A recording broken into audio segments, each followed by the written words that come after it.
You're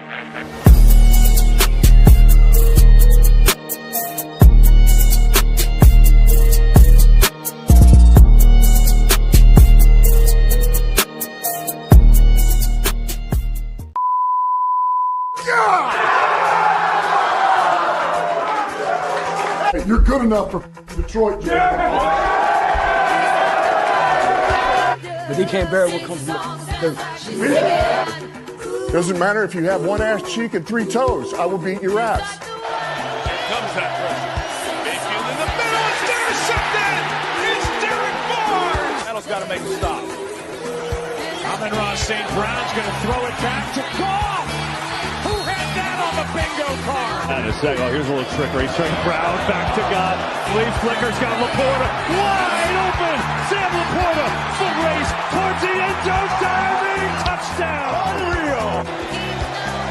52 for the win. It is just good. Just inside the upright. Jake Bates, hometown hero. And the Lions have come all the way back. Here comes the heat. It's Hutchinson again! Number 3, the hat trick for Aiden Hutchinson. Blocked there by Zylstra. It's caught by Jamison Williams. There he goes. Foot race with Miller. Foot race with Savage. That is 6 for number 9.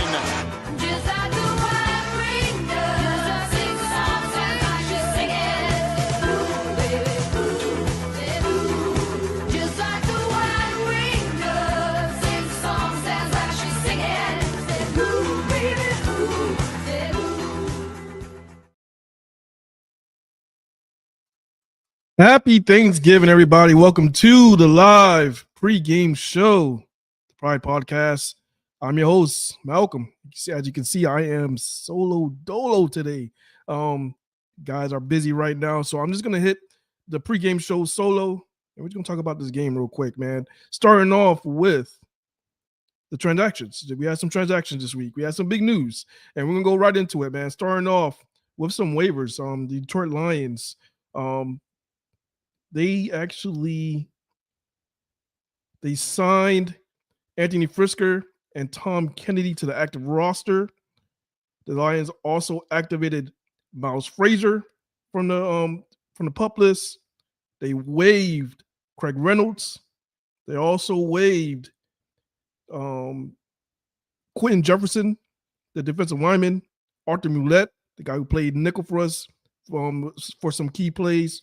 And also Nick Whiteside, who had that big game when we were missing all those corners. He also got waived as well. The Lions activated edge rusher Marcus Davenport from the reserve injured list. So he's active this game. So we won't talk about that. And then the big news. Center Frank Ragnow decided to come out of retirement to join the Lions for this back half of the season. So that is big news for the Detroit Lions, getting Frank Ragnow back. He's not going to be available this game, but he's as we heard from reports that he's going to be back sooner than later. He's already active, and he's on the roster, so he's good to go. Just not playing this game, so that's going to be big when we get him back. So just going to this Lions-Packers game, we're going to go right into the inactive list. So the guys who are not playing this game, we got Khalif Raymond. He's not playing this game. Kirby Joseph is inactive. Graham Glasgow is inactive this game. Miles Frazier is also inactive. This is actually big because with Graham Glasgow not playing, I actually thought maybe we'll see Miles Frazier, but Miles Frazier is inactive, so that's kind of big. Tyler Lacey, defensive lineman, he's inactive. Brock Wright, tight end, is inactive, and Mekhi Wingo. It seems like he's inactive every week, but he's also inactive this game. So that's what the Detroit Lions inactive list. Also want to bring up, because they didn't activate, but they actually opened a 21-day window for Josh Pascal, and it looks like that he's not going to be inactive. He's going to be actually shut down for the rest of the season. So Josh Pascal, I guess, didn't make the requirements during that 21-day window, and they actually closed it. So that 21-day window actually expired, and he's not on the roster. So he looked like he's going to miss the remainder of the season. But there's some positives with this week with that inactive list. We're going to see Terron Arnold. He's going to be active. So that's good that we're going to have at least our cornerbacks playing this game. We're going to have Terron Arnold. We got DJ Reed on the other side. So that's going to be good news for the Lions corners. And also, we're going to get Henderson back. So that's good news. So he's going to be active this game as well. So for the Packers inactive list, the guys who are not playing for the Green Bay Packers, we have wide receiver Matthew Golden, their first-round pick. He's inactive. Defensive end Lucas Van Ness is inactive. Defensive tackle Carl Brooks is inactive. Wide receiver Savion Williams is inactive. This is big for them. The linebacker Quay Walker, he's been having a huge year this year. He's been good for them. He's inactive. Cornerback Nate Hobbs is inactive.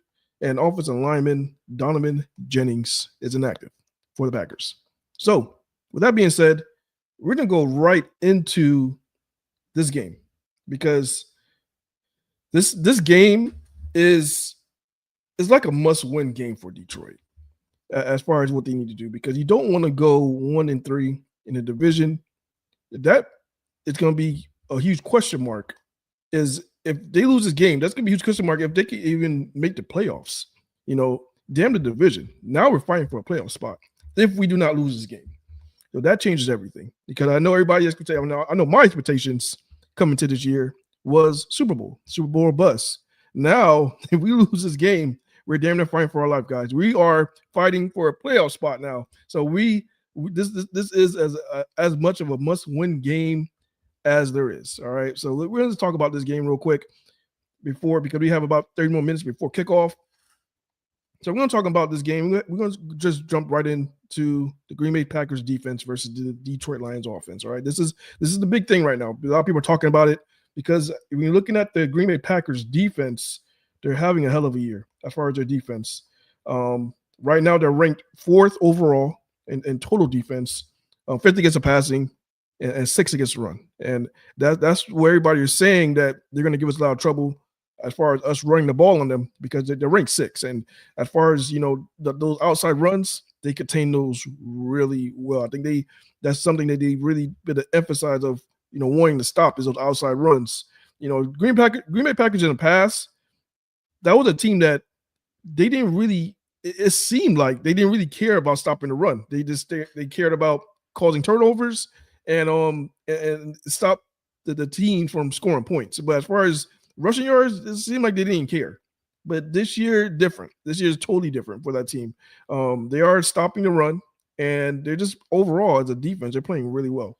So this is going to be a huge task. I mean, I want to see how the Lions is going to be able to generate offense with our offensive line being hurt, because our offensive line before even being hurt, it was bad. It wasn't good. And now that we're missing our starting center who hasn't been playing well, but with him being out, now we have a backup. Hopefully the backup plays well. Now we're talking about Tristan Colon. He's going to be starting in for Graham Glasgow, who's inactive today. So we're hoping that he can have a better games than Graham Glasgow, because Graham Glasgow hasn't been good. Let's just put that out there. Hopefully, when we get Frank Ragnow back and we move Graham back to the guard position, hopefully things are better. Hopefully things are it's going to look good, because he played better as a guard than he does as center.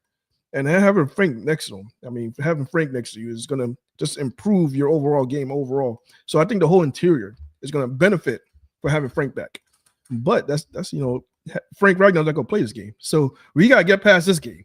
And hopefully, Tristan Colon could, step in and do a serviceable job, because we're playing against a good front right now. We're playing against, we got Micah Parsons, they still got Rashad Gary. And those are the edge rushers. So we really got to buckle up and try to get our running game going and just everything in general, because the first time we played them, it was not good. You talking about an offense, this probably was one of the worst offense I've seen from Detroit Lions in a very long time. That was from when we first played the Packers. They just completely shut us down. As far as like the running game, they took it away completely. That was a game that combined rushing yards, we had 46 rushing yards on the ground. Between Monty and Gibbs, we have 46 rushing yards the first time we played the Packers. So it wasn't good. It wasn't a good game. But we look at that game as, a game that we looked at that as a game as like an extended preseason game. Because that was the first time there was play calling. Things wasn't right.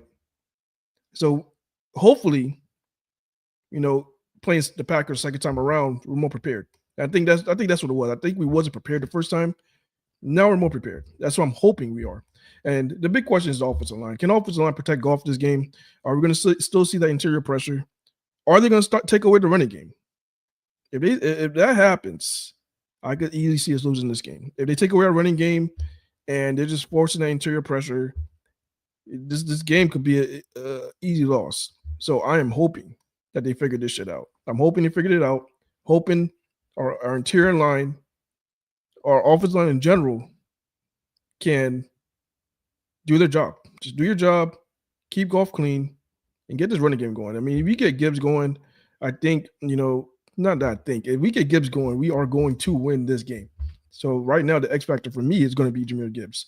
I want to see Gibbs go off because last time we played him, Gibbs only had 19 rushing yards.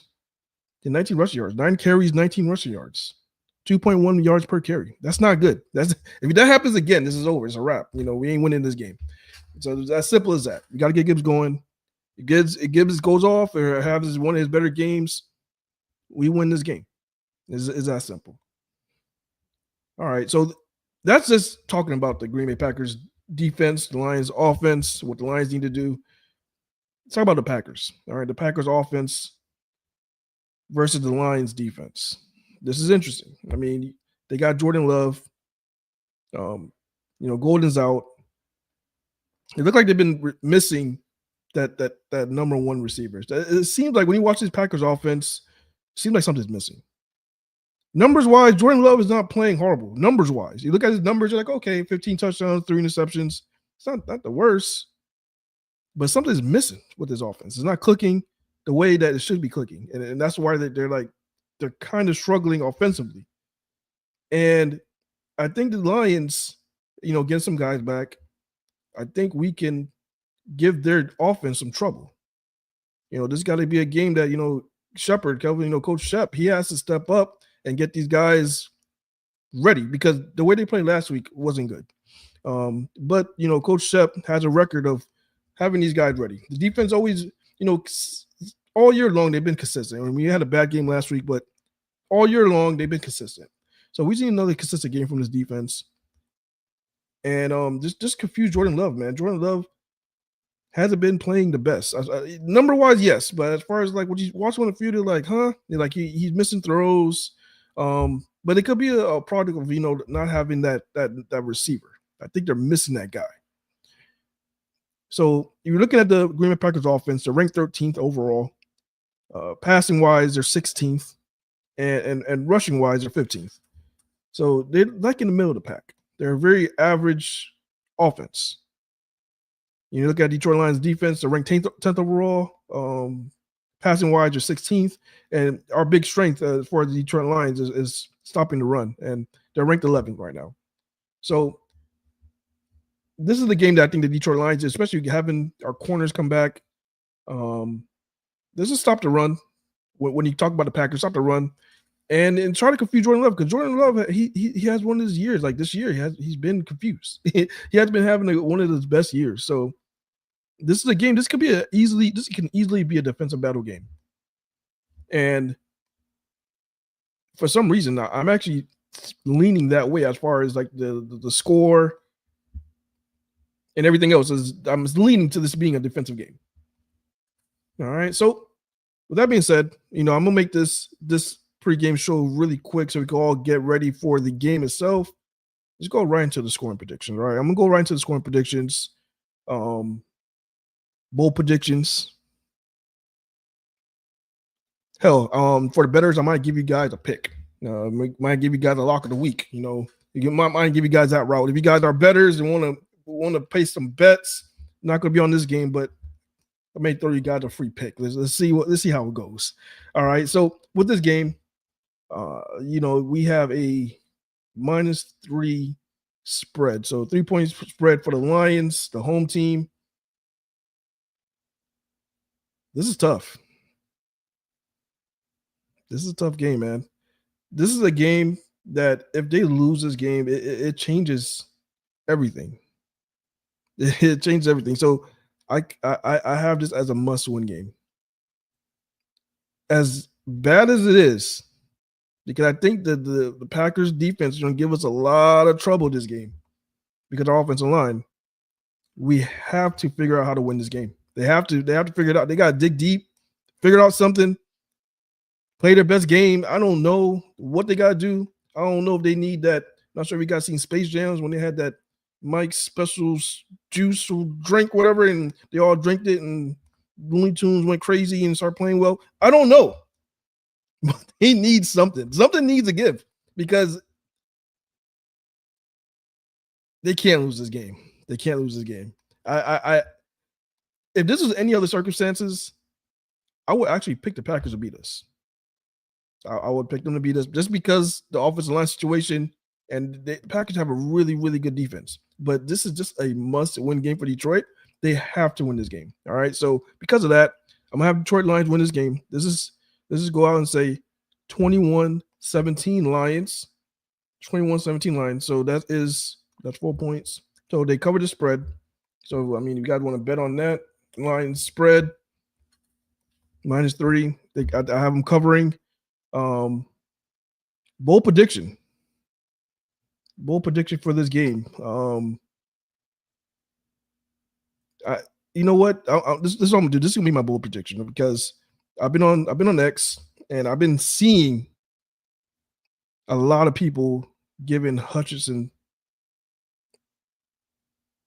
They've been talking about Hutchinson like he's been a problem with his defense. I don't know why.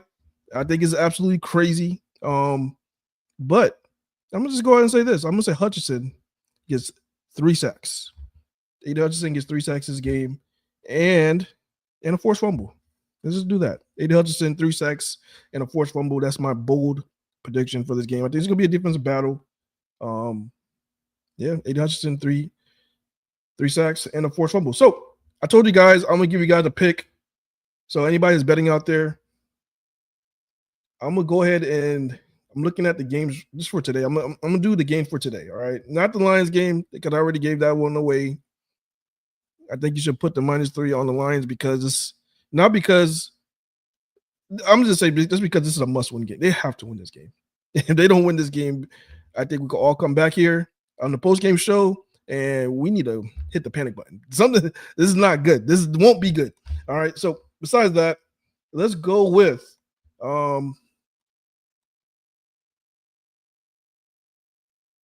damn, I don't like any of these games. Damn. You know what? I'm actually gonna go.